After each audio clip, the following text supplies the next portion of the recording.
علم کی ترویج و اشاعت کا. جب تک انسان ان خارجی علائق تعلقات اور ان بے مقصد کے رابطوں اور خارجی دنیا کے معاملات سے کنارہ کشی نہیں اختیار کرتا، جب تک ان بے جا خواہشوں، آرزوؤں، تمناؤں کے اندر سے باہر نہیں نکلتا، اس وقت تک انسان نہ علم کو سمجھ سکتا ہے نہ پھیلا سکتا ہے. اعلیٰ حضرت نے دنیا سے کبھی دل نہیں لگایا، انہوں نے اپنے وقت کو کبھی ضائع نہیں کیا، انہوں نے وقت کی قدر کی، اور اسی طرح لکھنے پڑھنے میں ساری زندگی گزار دی. اسی لیے اتنا بڑا کام دنیا کے سامنے آ گیا. اگر وہ وقت کا کوئی لمحہ ضائع کر دیتے تو اس لمحے ان کے قلم سے نکلنے والے علوم و فنون آج اب تک نہ پہنچ پاتے، مگر انہوں نے اپنی زندگی میں لمحات کو، اپنے ساعتوں کو ضائع نہیں ہونے دیا. اس لیے وہ سفر پر بہت کم تشریف لے جاتے تھے، باہر بہت کم تشریف لے جاتے تھے. آبائی زمینیں تھیں، اسی سے گھر کا خرچ اور تمام چیزیں اور ضروریات پوری ہوتی تھی. اسی سے لوگوں کی تعاون ہوتا تھا، لوگوں کے ساتھ لوگوں کی مدد کی جاتی.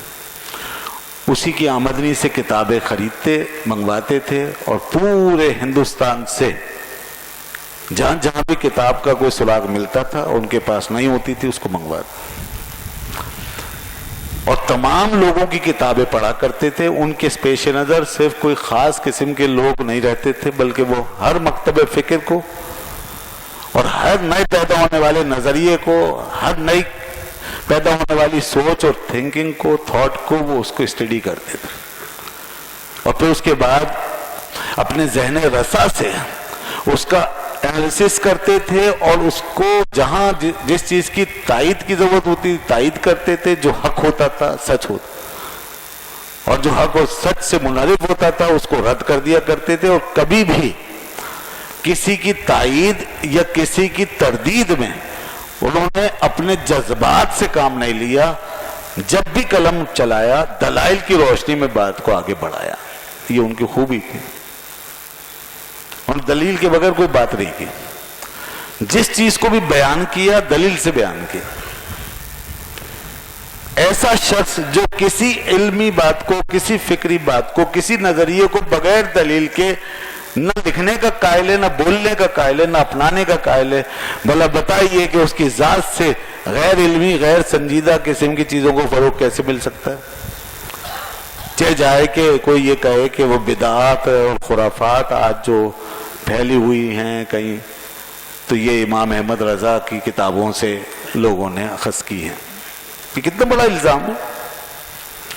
بدعات و خرافات سے اس شخصیت کا کیا تعلق جس کی نظر میں اتنا علم ہے، جس کی نظر میں پوری 1200 سالہ تاریخ جو علمی فقہی تاریخ ہے شرعی علوم کی، وہ تمام بڑے بڑے لوگوں کو جو پرکھ چکا ہو، جان چکا ہو، جسے معلوم ہو کہ پہلے عہد میں کیا لکھا گیا، دوسرے عہد میں کیا دنیا کے سامنے آیا، تیسرے عہد میں کیا لکھا گیا، امام غزالی نے کیا فرمایا، شیخ سعدی کا نظریہ کیا تھا، مولانا روم کی حکمتیں کیا کہتی ہیں، امام راضی نے اپنی تفسیر میں کیا لکھا ہے، امام بیضاوی کیا لکھ کر گئے ہیں.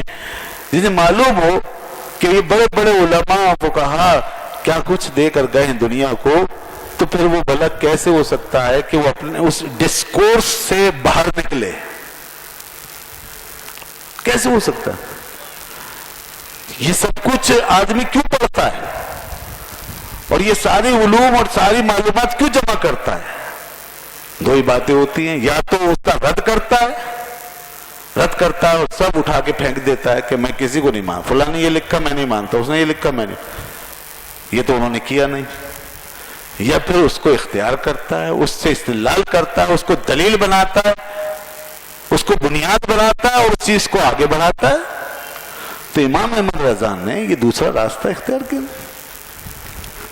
اور انہوں نے دین اور شریعت کے اس ڈسکورس کو کبھی نہیں چھوڑا جو آج تک قائم چلا آ رہا تھا. تو پھر بدعت کا کیا کام ان کے یہاں؟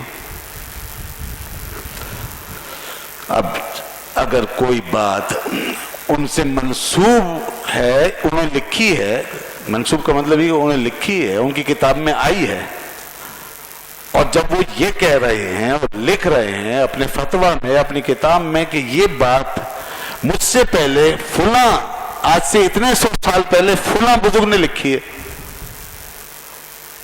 وہ حوالہ دے رہے ہیں، وہ کوٹ کر رہے ہیں، مجھ سے پہلے انہوں نے لکھی ہے، اور ایک نہیں 10 20 حوالے دیتے چلے جاتے ہیں. یہ بات اس دور میں فلاں نے کی، اس دور میں فلاں نے کی، انہوں نے لکھی. تب انہوں نے اپنی طرف سے کیا ایجاد کیا؟ یہی تو خوبی ہے، یہی تو اصل علم ہے.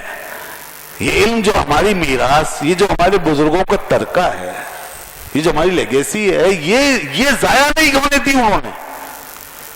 اس میں انہوں نے آلٹریشن نہیں ہونے دی، اس کے اندر انہوں نے تحریف نہیں ہونے دی، اس کو انہوں نے قائم رکھا اور اس کو آگے بڑھا دیا ہے، اس امانت کو. یاد رکھیے گا، دینی علوم و فنون کے اندر آپ اپنی میراث، اپنے ورثے کو چھوڑ نہیں سکتے. دینی علوم و فنون میراث ہیں اور دنیاوی علوم و فنون تخلیق ہیں. یہ فرق ذہن میں رکھیے گا ہمیشہ. آج کل لوگ بڑے کریٹیو ہو گئے، الٹرا ماڈرن، وہ بھی یہ بات کرتے ہیں کہ کریٹیوٹی دین میں بھی ہونی چاہیے. یہ کوئی پیچھے سے لے کر نقل کرنا، یہ گویا کہ تنگ نظری ہے، بیکورڈنیس. یہ آج لوگ،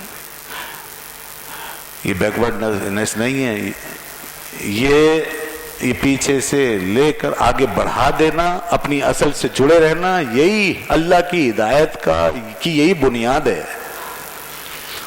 اس ڈسکورس کو نہیں چھوڑ سکتے آپ اس راستے کو نہیں چھوڑ سکتے.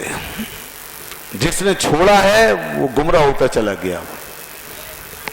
میں اس لیے یہ بات کہہ رہا ہوں کہ رسول اللہ صلی اللہ علیہ وسلم نے فرمایا ہے، قرآن کے بارے میں تو سبھی کو اندازہ ہے نا کہ یہ وہی کتاب ہے جو 14 سال پہلے نازل ہوئی ہے. دنیا میں ہر کتاب بدل گئی مگر قرآن بدلا نہیں، بدلا نا. اس کے اندر نماز کا ذکر ہے، کیا بدل دیں؟ نہیں. اس میں ہمارے عقیدے، ہمارے اغراض و مقاصد، ہماری زندگی کا لائحہ عمل، ہماری تربیت کے لیے اصول دیے، بدل دیں اس کو؟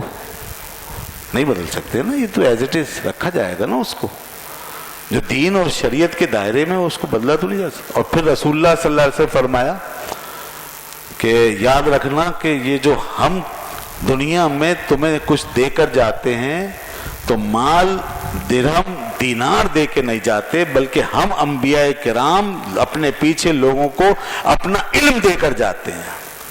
انما ورث العلم، ہم علم کی میراث دے کے جاتے ہیں. تو میراث وہی ہے نا جس کو آگے بڑھنا ہے. اگر اس کو بدلنا ہے تو میراث کہاں سے ہوگی؟ اگر اس کو تبدیل کرنا ہے تو میراث کہاں سے ہوگی؟ میراث کا کانسیپٹ بتا رہا ہے کہ اس کو قائم رکھنا ہے، یہ امانت ہے، یہ وہ علم ہے جو خدا کی طرف سے آیا ہے، یہ وہ ہدایت ہے، وہ راستہ ہے جس کو محفوظ رکھنا ہے. اسی کی تشریح کرنی ہے، اسی کو اپلیکیبل بنانا ہے. بنیاد وہی رہے گی، اسی کو اپلیکیبل بنانا. اس لیے یہ ایک لیگیسی ہے، میراث. اور رسول اللہ صلی اللہ علیہ وسلم نے فرمایا تمہارے اندر ہر دور میں آنے والی نسلوں میں اہل حق کی نشانی یہ ہوگی، جو اہل علم ہو کر اہل حق ہوں گے، وہ لوگ ہوں گے. یحملو ھذا العلم من کل خلف عدولہ، فرمایا کہ وہ لوگ ہوں گے جو میرا علم جو میں تم کو دے رہا ہوں اس کو اٹھا کے رکھیں گے، اس کو اٹھا لیں گے، اس کو چھوڑیں گے نہیں، نہ اس کو بدلیں گے نہ اس کو چھوڑیں. تو بھائی ایک علم ہے متواتر، ایک روایت ہے جس کو کنٹینیو رکھنا ہے، یہ ہے وہ چیز. تو امام احمد رضا نے اس کا حق ادا کر دیا اور اس روایت کو پورا تحفظ دیا ہے اور اس کو کنٹینیو کیا ہے اور اس کو ملا دیا ہے، دلیل کے ساتھ، حوالوں کے ساتھ ملا دیا. تاریخ میں جتنے فرقے بنے ہیں، نئے نئے فرقے اور نظریات